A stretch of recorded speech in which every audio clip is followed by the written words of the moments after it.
Kalau dulu ketika resesi itu memang mungkin banyak orang jadi kaya. Tapi kalau saat ini karena kondisinya beda, belum tentu gitu. Malah kemungkinan lebih banyak orang miskin yang bertambah.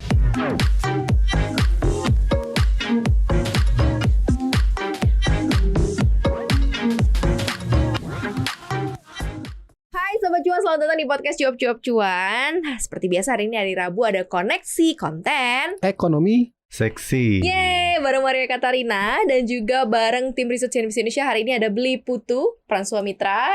Apa kabar Bli? sehat. Dan juga ada Mas Adam Misa di sini ya, Halo, produser Mbak Maria. CNBC Indonesia TV. Kita sumringah-sumringah banget ketawa. Terus kita colorful banget ya kayak yang nonton di YouTube nanti ya. Dan di TV kita agak-agak warna-warni nih. Padahal kita mau bahas mengenai resesi-resesian. Nah Gelap kebetulan harusnya gelap kan, harusnya muram, tapi kita malah colorful gini. Tapi resesi-resesian ini nggak tahu kenapa di medsos nih lagi rame sih. Influencer nih ikut-ikutan semua nih bahas resesi dari berbagai macam sisinya mereka gitu. Nah sekarang kita coba angkat di sisinya cuap cuan nih, karena kan cuap-cuap cuan pasti ada cuannya. Nah kita mau bahas mengenai apa benar. Jadi ini pertanyaan ya Sobat Cuan. Setiap kali resesi melahirkan orang-orang kaya baru. Nah ini kan kita bicara historical, kita bicara apakah opportunity-nya segede itu gitu. Kalau kita bandingkan di resesi-resesi sebelumnya. Nah kalau yang ngikutin mungkin masa suram awal pandemi 2020, pernah sih kita ngalamin uang segitu mudah ya, bener nggak? Betul. Di pasar saham uang murah. Uang murah terus kenaikan tiba-tiba tinggi Easy, setelah pilih ini. merem katanya saham apapun ya besok pasti naik gitu nggak sih? Betul. Iya kan? Dan nggak tahu nih kalau sekarang katanya sudah masa-masa pestanya udah selesai, waktunya Sudah cuci selesai. piring kah gitu. Nah tapi kita balik dulu ke tema, apakah memang benar banyak sekali orang-orang newbie kaya gitu ya, orang-orang baru, orang-orang kaya baru itu muncul setiap kali resesi?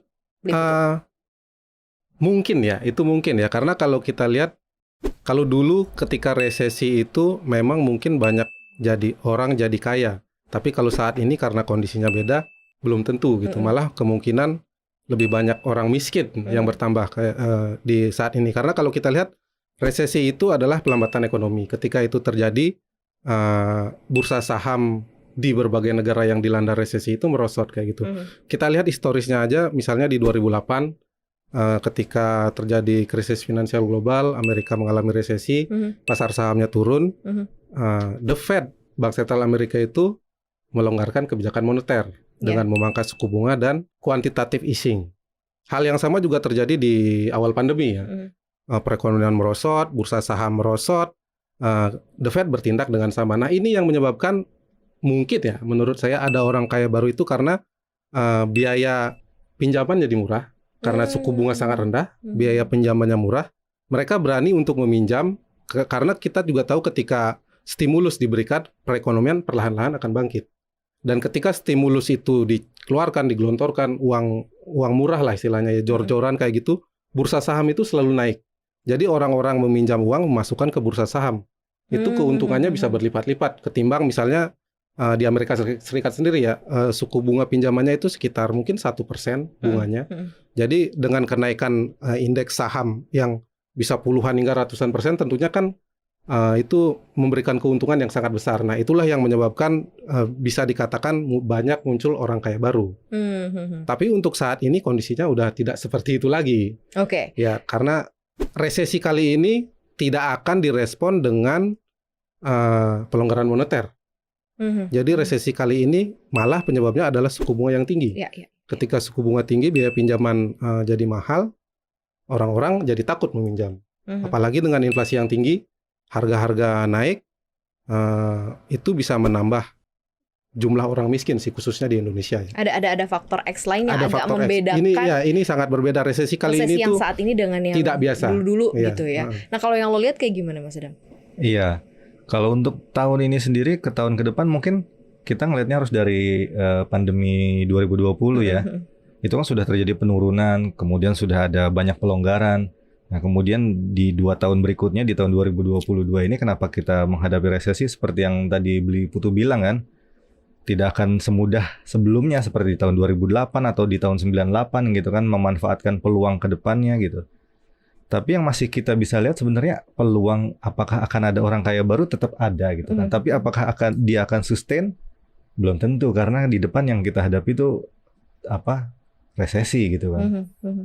Belum tentu ada kemudahan. Orang-orang yang selama 2 tahun bertahan karena pandemi belum tentu masih punya cukup modal untuk bisa mengembangkan lagi gitu kan. Kalau memang masih ditaruh di saham, apakah sahamnya sudah cukup menguntungkan gitu kan, sementara nanti akan ada kemungkinan gejolak terus kemudian terkoreksi lagi. Tapi memang ada orang yang bilang di setiap koreksi itu pasti ada peluang. Ada gitu peluang kan. benar. Masalahnya di setiap peluang itu apakah kita punya modal untuk masuk ke dalamnya? Kalau orang kaya mah mungkin dia udah tahu duluan kali ya nggak sih? Mungkin insight-nya banyak.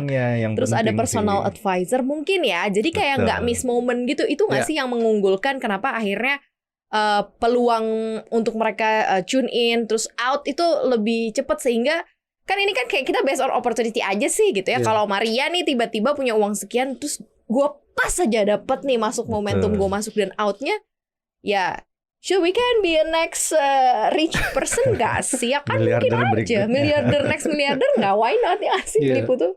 Ya memang itulah mungkin bedanya antara orang yang sudah kaya dan orang yang baru mau kaya ya kayak gitu. Karena atau berharap kaya ya Tuhan. Orang yang sudah kaya itu mungkin mereka sudah lama berkecimpung di dunia pasar modal, kemudian bisa dikatakan juga di properti kayak gitu kan. Jadi mereka sudah paham kapan momen keluar dan masuknya kayak gitu, karena mereka sudah lama berkecimpung. Nah, kita sebagai yang berharap kaya mungkin bisa belajar dulu ya. Misalnya kalau saat ini harga komoditas di Indonesia sendiri bursanya masih cukup bagus kan sebenarnya. Malah satu-satunya yang menguat di Asia Pasifik kayak gitu. Nah, itu karena kenaikan harga komoditas. Kita ditopang komoditas. Kalau kata orang itu ketika harga komoditas naik, next-nya itu akan diikuti dengan kenaikan harga properti. Nah, itu katanya konon. Ya kita bisa belajar juga dari itu apakah benar, mungkin apakah akan ada kenaikan yang cukup signifikan. Kalau kita lihat harga properti di Indonesia belakangan ini sih sudah mulai naik, tapi kenaikannya masih tipis kayak gitu. Dilihat dari data survei properti dari BI ya, itu kenaikannya cuma year on year 0, sekian, 0, paling gede, paling tinggi itu saya lihat itu 0,6% di kuartal keempat 2021 dibandingkan tahun sebelumnya. Jadi kenaikannya sebenarnya masih kecil-kecil. Nah, ya harapannya ketika resesi terjadi, mungkin akan ada koreksi lagi ya, koreksi. Dan di Indonesia saya rasa mungkin resikonya masih kecil, cuman pasti dampaknya ke ekonomi, pelambatan ekonomi. Mungkin akan ada koreksi terlebih dahulu, nah mungkin di sana bisa menjadi peluang sih kayak gitu. Tapi sekali lagi properti itu bukan barang yang murah. Bukan barang yang murah. Kalaupun misalnya ada kenaikan harga properti, malah it's too hard to buy juga ya kan, karena harganya mahal. Apalagi kan sekarang juga karena banyak properti itu juga sekarang tuh jadi sebagai solusi untuk sebagian besar orang untuk find out cash. Tapi kan susah juga jualan properti di tengah kondisi kayak gini ya nggak sih? Benar, karena cashnya kan orang belum tentu ada. Karena itu setelah dia. 2 tahun pandemi ini ya lumayan susah juga tuh mempertahankan cash flow gitu kan. Sementara harga properti tidak murah. Kalau mau KPR pun bunga KPR-nya juga tidak kecil-kecil bakal amat. naik lagi ntar. Itu sih yang bikin susah sebenarnya. Tapi kalau memang ada orang yang atau mungkin sekelompok orang yang mempunyai cash yang cukup untuk bertahan, nah nanti dia memanfaatkan resesi kan. Kalau di tahun 2022 ini sebenarnya cuan dari sektor komoditas untuk beberapa pihak itu sudah sangat tinggi ya. Nah dari situ kalau dia sudah tahu kapan harus keluar dari marketnya, dia akan punya cash yang banyak. Ketika resesi tiba, pasar turun, dia langsung masuk lagi. Sebenarnya sih di situ pemanfaatannya. Kalau dari saham sih kita lihat aja ininya proyeksi dalam ketika sedang di tahun 98 ketika sedang krisis, di tahun 2008 krisis keuangan, itu kan pasar saham turun lebih dari berapa ya? 50% mungkin ya. Nah di saat orang banyak yang ketakutan mengamankan modal, sementara yang sudah punya modal di bawah mereka menampung gitu kan, membeli saham. Jadi yang punya cash banyak tuh yang sangat diuntungkan ya, karena opportunity peluang untuk masuk ke berbagai macam aset tuh cukup gede ya. Banyak harga yang didiskon. Iya bener, iya nggak sih? Bukan hanya di saham juga ya. Tapi apa memang melulu pasar modal ya? Maksudnya memang yang membawa orang-orang ini kemudian menjadi orang kaya baru, apakah memang purely dari pasar modal? Ataukah dengan yang lain gitu, atau mungkin aset yang lain? Kalau kita lihat memang pasar modal, karena kenaikannya itu kan bisa berlipat-lipat ya. Kalau kita bandingkan misalnya obligasi ya fix, mungkin sekarang 7% per tahun yang tenor 10 tahun obligasi. Kemudian kalau properti juga akan naik, tapi kenaikannya juga tidak sampai, mungkin dalam setahun itu tidak mungkin naik 100% kayak gitu. Mungkin beberapa 7%, 10% masih mungkin lah. Tapi kalau 100% itu mustahil sih properti kayak gitu. Nah, satu-satunya yang bisa memicu lonjakan kenaikan itu ya di pasar modal, pasar saham.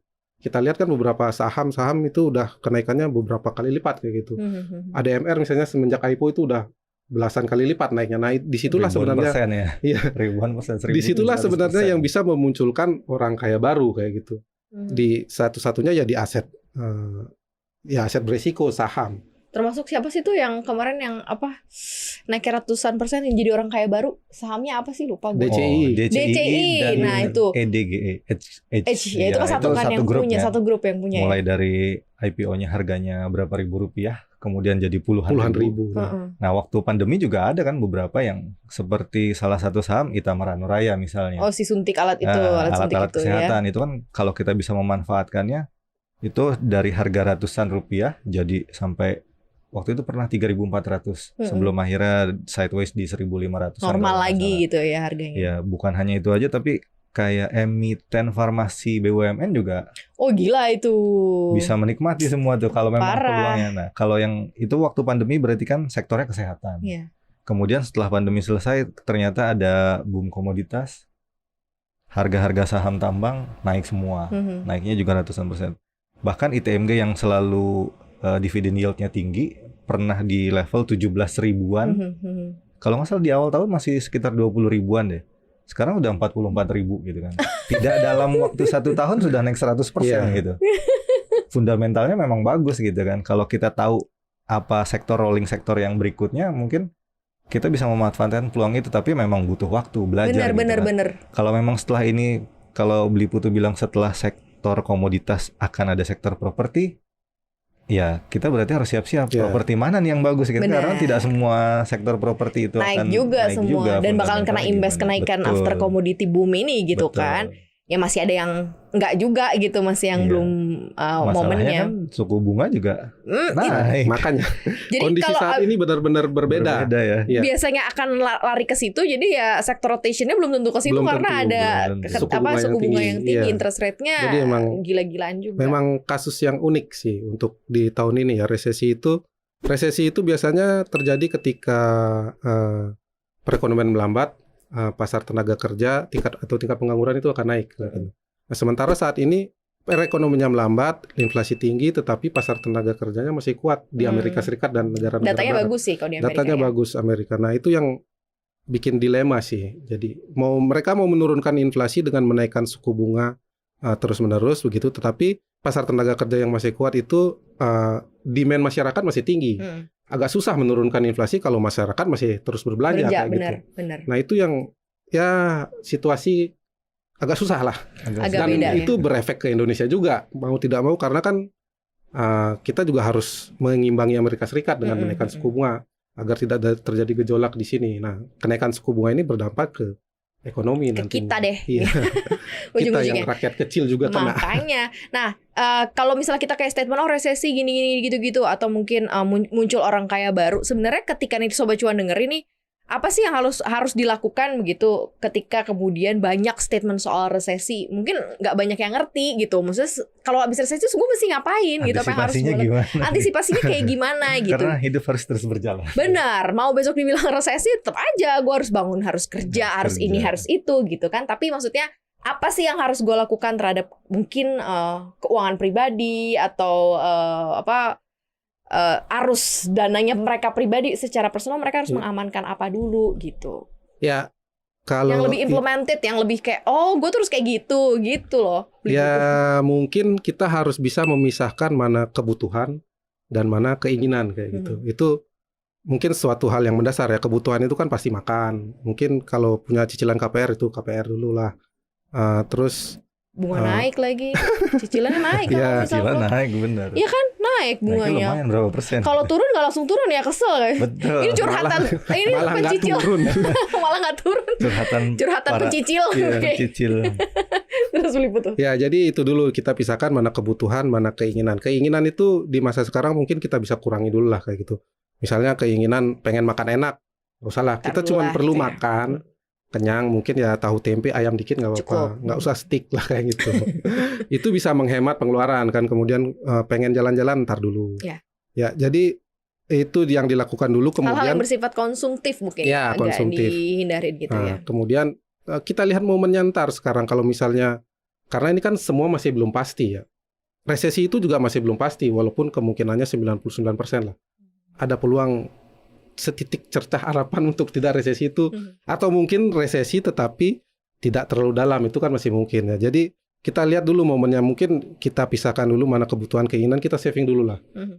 Ketika mungkin momennya udah mulai ada titik terang, oh perekonomian sudah mulai membaik nih, kita kira-kira resesi nggak bakalan dalam, kita udah mulai bisa melihat ke aset-aset investasi. Kalau misalnya mau jadi OKB tapi ingat ada resikonya juga, lihat peluang-peluang di pasar modal kayak gitu. Apakah nanti benar jadi kenyataan sektor properti akan naik kayak gitu, bisa mungkin masuk ke saham propertinya, atau mungkin di saham-saham tambang, mineral, batu bara yang prospeknya ke depannya masih bakal bagus diperkirakan kayak gitu. Nah, kita bisa mulai masuk ke sana, tapi ingat risikonya tetap ada kayak gitu. Kalau dari lo Mas Adam?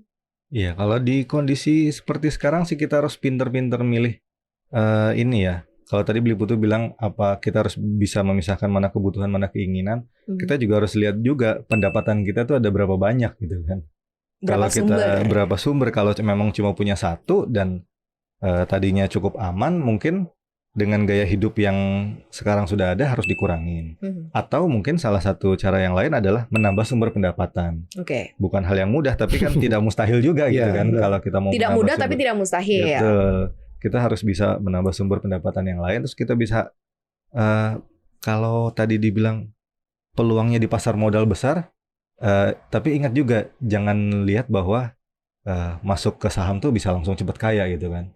Itu sebenarnya doktrin yang cukup salah gitu. Makanya selalu ada resikonya. Ada risiko high risk, high return. Memang ketika kita lagi tiba-tiba, memang kalau lagi pasarnya trennya naik, mau masuk di saham apapun akan naik gitu kan. Tapi ketika trennya seperti ini, ada risiko yang membayangi kayak resesi, terus kemudian mungkin kalau situasinya tidak ada konflik geopolitik, itu akan lebih mudah dibaca kali ya. Masalahnya ini perang ini berapa lama nih di sana, karena itu kan mempengaruhi harga komoditas dan lain-lain gitu kan. Kemudian juga ada masalah juga di Asia Timur, Jepang, Korea, China gitu kan, Taiwan gitu. Itu juga patut diwaspadai dan ya, IMF juga melihat ke arah sana gitu kan.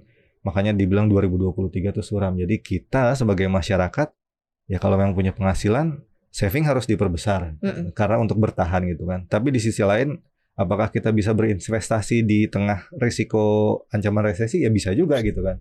Kemana? Ya itu pilihan tergantung risikonya masing-masing para investor. Ada yang senang di saham, bisa cicil-cicil. Yang di bawah kita melihat apakah memang sektor properti akan naik gitu kan. Kita bisa cicil tuh di properti dikit-dikit. Atau misalnya ternyata komoditas masih lama nih, masih panjang ke depan, kita masih bisa masuk, lihat dulu ketika ada koreksi kita masuk di saham komoditas. Atau kalau memang sudah punya ada, misalnya kita punya cash nih untuk kira-kira aman lah gitu. Tapi daripada nilainya turun kena dampak inflasi, kita masuk ke mungkin emas atau dolar gitu kan, yang benar-benar yang melindung nilai kayak gitu. Itu harus benar-benar dimanfaatkan sih. Gitu. Mungkin yang harus digaris bawah di sini ya Sobat Cuan, orang kaya baru nggak serta-merta hartanya yang bertambah berlimpah-limpah, terus kemudian lo disebut sebagai orang kaya baru. Somehow lo survive dengan kondisi saat ini, berhasil ngelewatinnya gitu ya, dan tanpa memanfaatkan tanpa menambah hutang baru. Tapi malah lo mungkin bisa save aset yang lo punya tanpa menjualnya, kemudian lo bisa bertahan dengan income yang ada dengan sedikit-sedikit nama penghasilan, dan lo berhasil lewatin ini, ya lo bisa disebut sebagai one of the successful person tanpa harus jadi miliarder gitu, nggak usah harus jadi orang kaya. Karena setelah itu ketika masanya selesai nih, masa resesinya, lo bisa melakukan banyak hal karena ya lo save uang lo dengan baik, semuanya stabil gitu nggak sih? Betul, karena di dalam resesi itu bukan hanya muncul orang kaya baru sebenarnya. Itu juga karena orang kaya yang sudah ada mungkin kekayaannya jadi hilang. Jadi hilang. Bener juga. Makanya gitu ya. jadi ada orang kaya baru. Ada yang tambah kaya juga gitu ya, orang Ada kaya yang makin kena kaya. turun karena mungkin Yang namanya hidup investasinya harus gagal berputar. atau apa gitu kan. Tapi memang bener sih, itu mungkin polanya. Jadi mindsetnya nggak usah terlalu kepikiran gue bisa jadi kaya gitu karena banyak momen atau apa. Ya bisa menjadi kaya, tapi mungkin lo harus lulus dulu nih dalam kondisi kayak gini, Betul. aman dulu. Abis itu lo cek nih, oh ya tabungan gue ternyata nggak kurang banyak. Oh gue nggak nambah utang nih. Oh aset gue aman, gue masih bisa bayar cicilan. Nah tuh lo udah keren banget gitu. Selamat gitu Sebenarnya ya dari kan udah resesi. selamat gitu dalam kondisi ini. Karena ini berat ya Sobat Cuan ya. Mungkin belum terlalu terasa, jadi mungkin harus punya aset pengaman, jaring pengaman untuk Sobat Cuan, khususnya di keuangan. Gitu ya. Semangat terus Sobat Cuan ya. Thank you banget udah dengerin kita hari ini. Jangan lupa dengerin konten podcast kita lainnya. Di mana aja? Ya, jangan lupa saksikan kontennya Cuap-Cuap Cuan di Spotify, Google Podcast, Apple Podcast, dan juga Anchor. Ya, follow akun Instagram kita di @cuap_cuan dan subscribe YouTube channel kita di Cuap-Cuap Cuan. Di like, di share, dan juga di komen. Dan podcast kita hari ini juga tayang di CNBC Indonesia TV. Semangat terus Sobat Cuan ya. Maria pamit. Putu pamit. Adam pamit. Bye Sobat Cuan. Bye.